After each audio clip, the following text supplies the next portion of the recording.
حضرت مرزا مظہر جانے جانا فرماتے ہیں کہ بارش ہوئی تھی تازی تازی، دلی میں تازی تازی بارش ہوئی تھی۔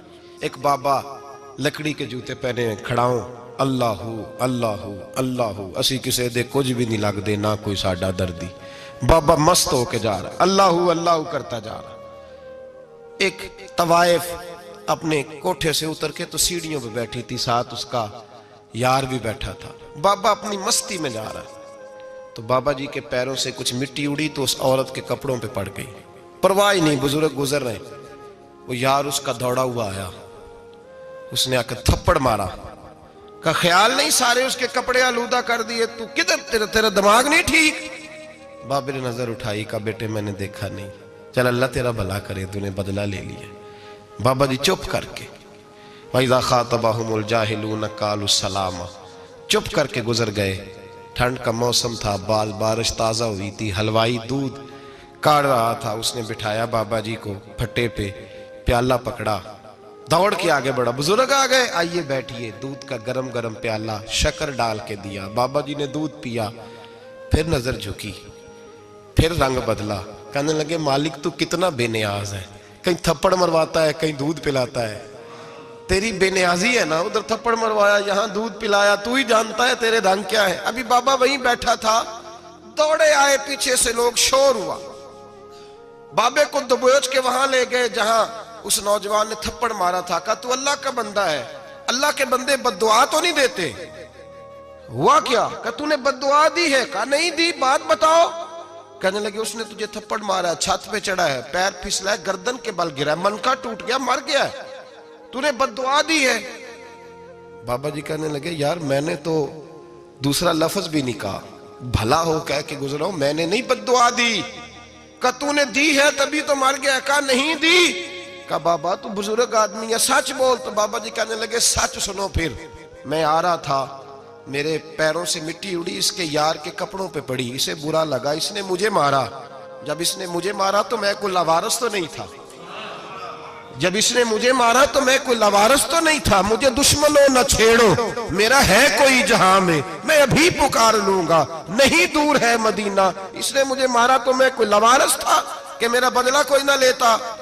اس نے مجھے مارا ہے تو میرے یار کو برا لگا تو اس نے اسے مار دیا ہے، میری تو غلطی کوئی نہیں، یاروں کا جھگڑا ہے، یہ تو دوستوں کا جھگڑا ہے، یہ تو یاروں کا جھگڑا ہے، کوئی غلطی نہیں میری، کوئی غلطی نہیں۔ خش خش جنہ قدر نہیں میرا، اے میرے صاحب نو وڈیاں، میں تے گلیاں دا روڑا کوڑا، میں گلیاں دا روڑا کوڑا، میں نو محل چڑھایا ہے سائیاں، میں نو محل چڑھایا ہے سائیاں۔ فرمایا اس نے مجھے لاوارث سمجھا تھا کہ تھپڑ مار کے گزر جائے، میرا کو پوچھے گا ہی نہیں۔ میرے رسول پاک علیہ السلام کے بارے میں رب فرماتا ہے ابھی میں تو تیرے ہوتے ہوئے کافر کو سزا نہیں دیتا کہ تو موجود ہے۔ یاد رکھیں حضرت فضیل بن عیاض فرماتے ہیں ایک جوان تھا،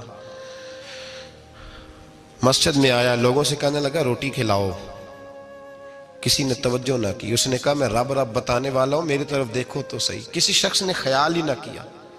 پھر اس نے کہا یار تھوڑا سوچو، نمازیوں سے کہا، اہل علاقہ سے کہا، انہوں نے کہا تیری طرح کے بڑے درویش دیکھیں۔ مسجد کے محراب میں وہ رب کریم کا بندہ انتقال کر گیا۔ جب فوت ہو گیا نا، لوگوں کا مزاج ہے، بیمار کو دوائی نہیں دیتے، جنازے پہ وقت پہ پہنچ جاتے ہیں۔ جب کوئی گر رہا ہوتا ہے تو سہارا کوئی نہیں دیتا، جب کوئی گر جاتا ہے، ٹانگ ٹوٹ جاتی ہے تو تیمارداری کو زمانہ پہنچ جاتا ہے۔ اور بزرگ وہ نوجوان اللہ کا نیک بندہ مسجد کے محراب میں فوت ہو گیا۔ حضرت فضیل ابن عیاض کہتے ہیں امام صاحب نے اعلان کیا چندہ دو، کوئی لاوارث فوت ہو گیا، کفن دینا۔ چندہ کٹھا ہوا، کفن خریدا، جنازہ پڑا، عشاء کے بعد دفن کر کے آئے۔ فجر کی نماز کے لیے جب امام اور مؤذن مسجد میں آئے تو چیخیں مارنے لگے، تڑپنے لگے، دور دور تک آوازیں پھیل گئی، دنیا دوڑی آئی، کیا ہوا؟ کہنے لگے وہ جو تم نے کفن پہنایا تھا وہ یہاں پڑا ہوا ہے، اور دیکھو کفن پہ تحریر لکھی ہے۔ تحریر کیا ہے؟ عرش کے مالک نے فرمایا میرے دوست نے روٹی مانگی تم نے دی نہیں، اس نے تمہیں میرے قریب کرنے کے لیے اپنی طرف توجہ کرائی، تم نے کی نہیں، اور میرا یار تمہارے کفن کا محتاج تھا، سنبھال کے رکھو اپنا کفن، میں نے اسے جنت کا لباس عطا فرما دیا، سنبھال کے رکھو، یہ کوئی لاوارثوں کا ٹولہ ہے؟ یاد رکھیں جو وارث والے ہیں، وارث والے ان کا رنگ اور ہے، جو ماننے والے ہیں ان کا مزاج اور ہے۔ اپنی زندگی لوارثوں کی طرح نہیں گزاریں، تھوڑا سا ادھر گیا تھا تو پھر تھوڑا سا ادھر گیا تھا تو تھوڑا سا، یہ کیا بات ہوئی، یہ کیا بات ہوئی؟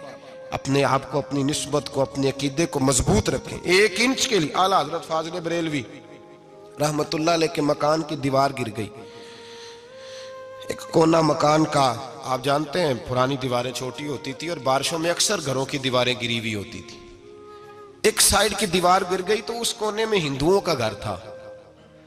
اب مستری صاحب رات کو آئے، ان سے بات ہوئی تو کہنے لگے سویرے کام شروع کروں گا۔ کہا 1-2 صاحب نے کہ ہندوؤں کا گھر ساتھ ہے اور وہ دشمن بھی بڑے زیادہ ہیں، تو رات کو ہی ہو جائے۔ کہنے لگا جی نہیں، میری مجبوری ہے، مزدور کہاں سے لاؤں گا، بڑے معاملات ہیں، سویرے شروع ہوگی۔ اب رات کو مولانا ظفر الدین بہاری علیہ رحمہ کہتے ہیں بچے مدرسے کے، باقی سارے لوگ، سب کو جمع کیا گیا، چونکہ اس طرف سے تھوڑا خطرہ تھا ہندوؤں کی جانب سے۔ کہا جناب یہ بڑے دشمن ہیں اسلام کے، تو اس طرح کرو کہ 2-3 بچوں کی ڈیوٹی لگائیں یا کچھ لوگوں کی یہاں رات کو پہرا دیا جائے۔ ٹھنڈ بھی بڑی زیادہ تھی، کھڑا ہونا بھی مشکل تھا۔ اعلیٰ حضرت رحمت اللہ علیہ عشاء کی نماز کے بعد جلدی حجرہ خاص میں تشریف لے جاتے تھے۔ اس رات جب دیکھا نا باہر شور ہو رہا ہے تو اسی طرح سر پہ ایک رومال لپیٹا تو باہر آ گئے، کہنے لگے کیا شور ہے؟ کہا حضور سردی ذرا زیادہ ہے تو یہاں کسی کی ڈیوٹی لگانی ہے پہرے کی۔ 2 منٹ خاموش رہے، پھر فرمانے لگے کوئی ضرورت نہیں، جاؤ سو جاؤ سارے جا کے، کوئی ضرورت نہیں، جاؤ اپنے اپنے گھروں کو، کوئی حاجت نہیں، پہنچ جاؤ۔ کہا حضور مہربانی کرے، وہ طے ہونے لگا تھا۔ فرمایا میری وجہ سے کیوں کوئی ساری رات بیدار رہے، جاؤ تمہیں کہا نا آرام کرو۔ لوگ سو گئے۔ صبح فجر کی نماز پڑھ کے اعلیٰ حضرت رحمت اللہ تعالی علیہ جب سیڑھیاں اتر رہے تھے رضا مسجد کی، تو وہ جس ہندو کی جانب سے زیادہ خطرہ تھا وہ سیڑھیوں پہ بیٹھا تھا، مسجد کی سیڑھیوں پہ۔ سب لوگوں کی توجہ ہو گئی، کہنے لگا مولانا میں کلمہ پڑھنے آیا ہوں، مجھے کلمہ پڑھا کے مسلمان کر دو، میں کلمہ پڑھنے آیا ہوں، مسلمان کریں۔